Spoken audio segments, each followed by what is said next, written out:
সুপ্রিয় শিক্ষার্থীরা, কেমন আছো? আশা করছি ভালো আছো। তোমাদের সুস্বাস্থ্য ও সুন্দর জীবনের প্রত্যাশা করে আজকের অনলাইন ক্লাস শুরু করছি। একাদশ ও দ্বাদশ শ্রেণীর শিক্ষার্থীবৃন্দ, আজ আমি তোমাদের বাংলা দ্বিতীয় পত্রের ব্যাকরণ অংশ থেকে আলোচনা করব। আজকের আলোচ্য বিষয় বাংলা বানানের নিয়ম। এই অধ্যায়টি পাঠ করে তোমরা প্রমিত বাংলা বানানের নিয়ম জানতে পারবে, নত্যবিধান ও সত্যবিধানের নিয়ম জানতে পারবে, শুদ্ধ রূপে বাংলা বানান লিখতে পারবে।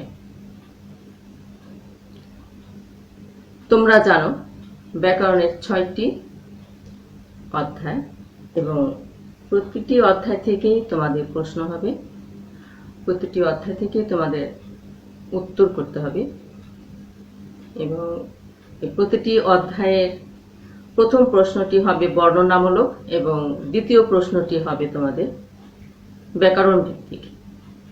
এই অধ্যায়ও তাই হবে।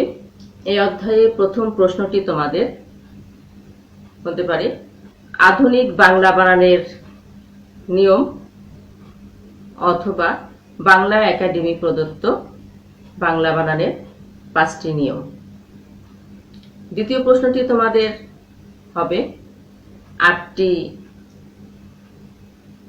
ভুল বানান দেয়া থাকবে, 5টি বানান তোমাদের শুদ্ধ করে লিখতে হবে।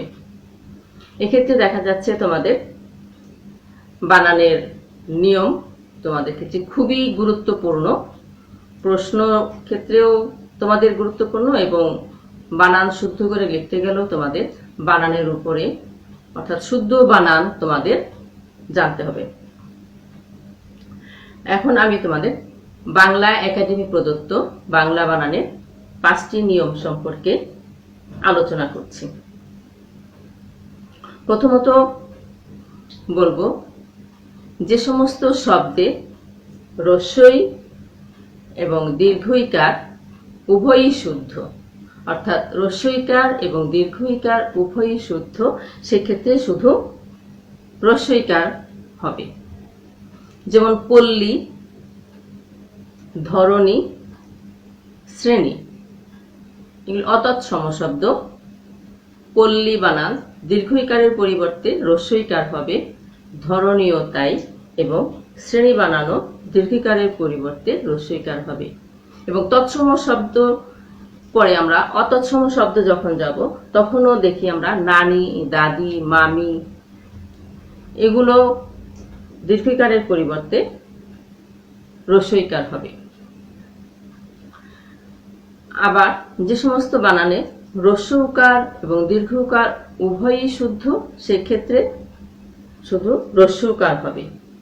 যেমন কুলা, চুন, মূলা এগুলো সবগুলোই হ্রস্বকার দিয়ে হবে। দ্বিতীয়ত বা 2 নম্বরে বাংলা বানানের নিয়ম, রেফের পর ব্যঞ্জন বর্ণের দ্বিত্ব হবে না। যে সমস্ত শব্দে রেফ হবে সে সমস্ত ক্ষেত্রে আমরা ব্যঞ্জন বর্ণ 2 বার ব্যবহার করব না। যেমন আমরা তোমাদের দেখাচ্ছি, যেমন অর্জন, অ, জয় জয় রেফ ন, অর্জুন, এখানে একটা জ হবে। রেফ দিলে আমরা ব্যঞ্জন বর্ণের দ্বিত্ব উচ্চারণ করব না বা ব্যবহার করব না। কার্য তাই, জফলা ব্যবহৃত হবে না, শুধু রেফ হবে। সূর্য বানানো তাই, জফলা ব্যবহৃত হবে না, শুধু রেফ হবে।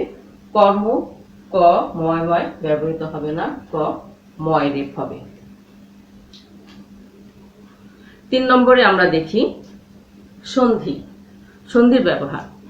সন্ধির ক্ষেত্রে ক, খ, গ, ঘ পরে থাকলে পূর্ব পদের অন্তঃস্থিত ম স্থানে অনুস্বার হবে। আমি কি বলেছি যে সন্ধির ক্ষেত্রে ক, খ, গ, ঘ পরে থাকলে পূর্ব পদের অন্তঃস্থিত ম স্থানে অনুস্বার হবে। যেমন ভয়ম যোগ ক, এই ময়ের পরে ক আছে, এই কারণে এই মটা ময়ের স্থলে কি হবে? অনুস্বার হবে। অহম যোগ কার, অহংকার, এই ময় স্থানেও অনুস্বার হবে অহংকার। সম যোগ গীত, এই ময়ের পরেও পরবর্তী সন্ধির ক্ষেত্রে পরপদে গ থাকায় এখানেও অনুস্বার হবে। তোমাদের একটু দেখাচ্ছি।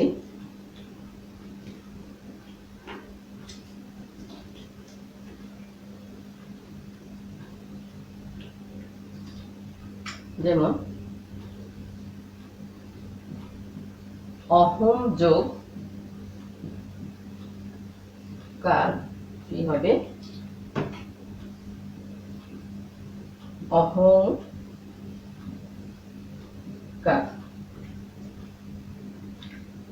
বুঝতে পেরেছ? সম যোগ গীত কি হবে?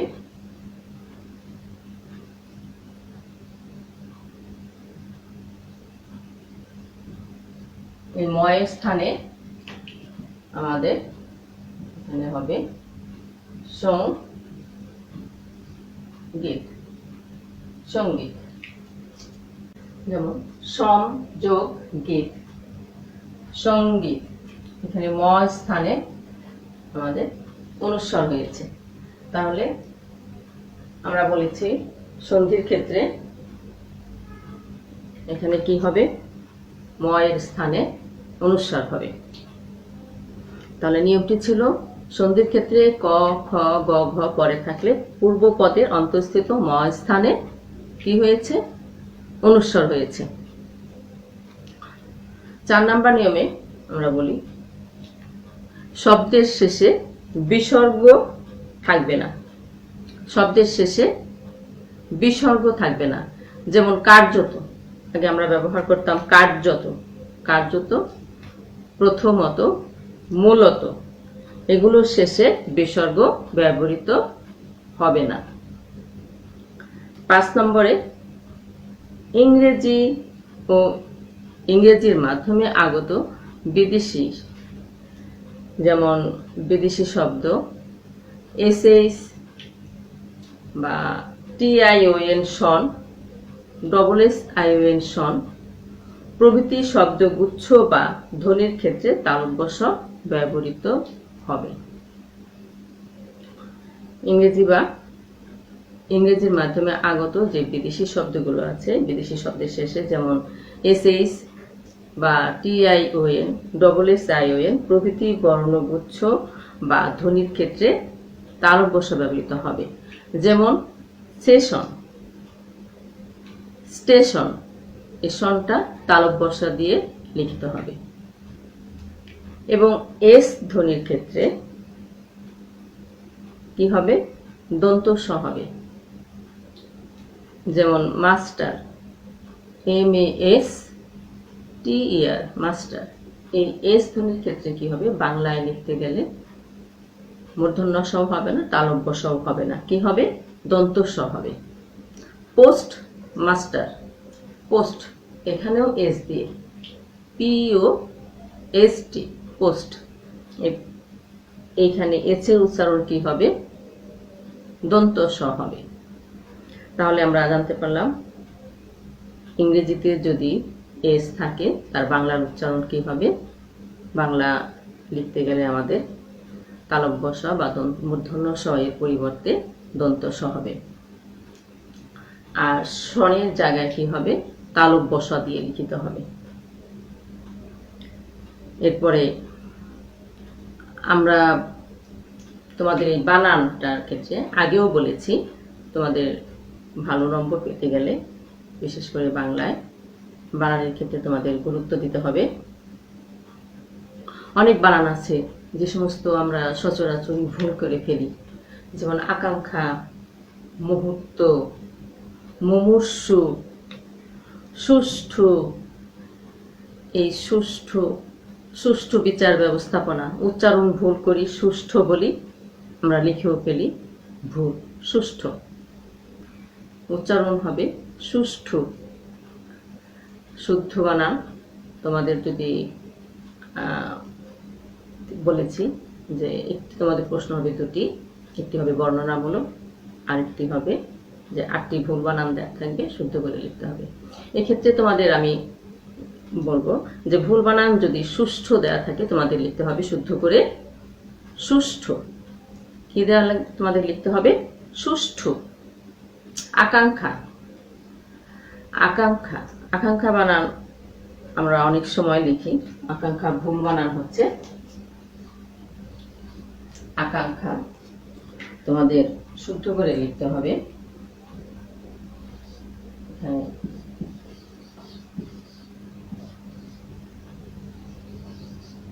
আকাঙ্ক্ষা শুদ্ধ কি হবে?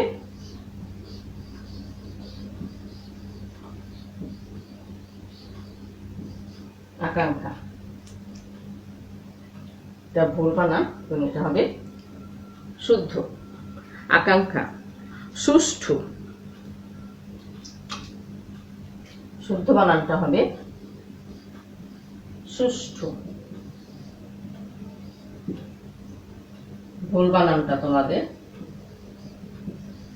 সুষ্ঠু।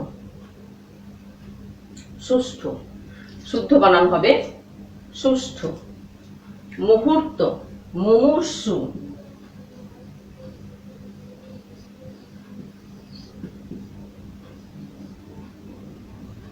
শুদ্ধ কি হবে? ময় রস্যুকার, ময় দীর্ঘকার, ময় মুমূর্ষু। তোমাদের এভাবে লিখতে হবে। অশুদ্ধ থেকে শুদ্ধ বানান। তাহলে আকাঙ্ক্ষা বানান, আকাঙ্ক্ষা, আকাঙ্ক্ষা শুদ্ধ রূপ হচ্ছে সরেয়া কয়েকার উময় ক্ষীয় আকার আকাঙ্ক্ষা। সুষ্ঠু, শুদ্ধ রূপ হবে সুষ্ঠু। মুমূর্ষু, শুদ্ধ রূপ হবে মুমূর্ষু। তাহলে বানান আমাদের জানতে হবে। শুদ্ধ বানান কতগুলো নিয়ম আছে। প্রত্যয় ঘটিত বানান, প্রত্যয় ঘটিত শুদ্ধ তোমাদের নিয়মগুলো জানতে হবে। সমাস ঘটিত কতগুলো ভুল হয় সেগুলো আমাদের জানতে হবে। সমাস ঘটিত বানানের নিয়ম, প্রত্যয় ঘটিত বানানের নিয়ম, সন্ধি ঘটিত বানানের নিয়ম, এই নিয়মগুলো জানলে এবং এছাড়া নত্যবিধান সত্যবিধান আছে, এই নিয়মগুলো জানলে আমরা বাংলা বানানের শুদ্ধ রূপ জানতে পারব। তো শিক্ষার্থী বৃন্দ, তোমরা ভালো থাকবে, সুস্থ থাকবে, স্বাস্থ্যবিধি মেনে চলবে এবং তোমাদের পরিশেষে আবার তোমাদের সুস্বাস্থ্য কামনা করছি এবং তোমাদের জীবন চলার পথে এই যে সময়টা তোমরা এখন ঘরে আছো, এই সময়টাকে কাজে লাগানোর চেষ্টা করবে যেন জীবনে তোমরা জয়ী হতে পারো। তোমাদের শুভকামনা করে শেষ করছি। আল্লাহ হাফিজ।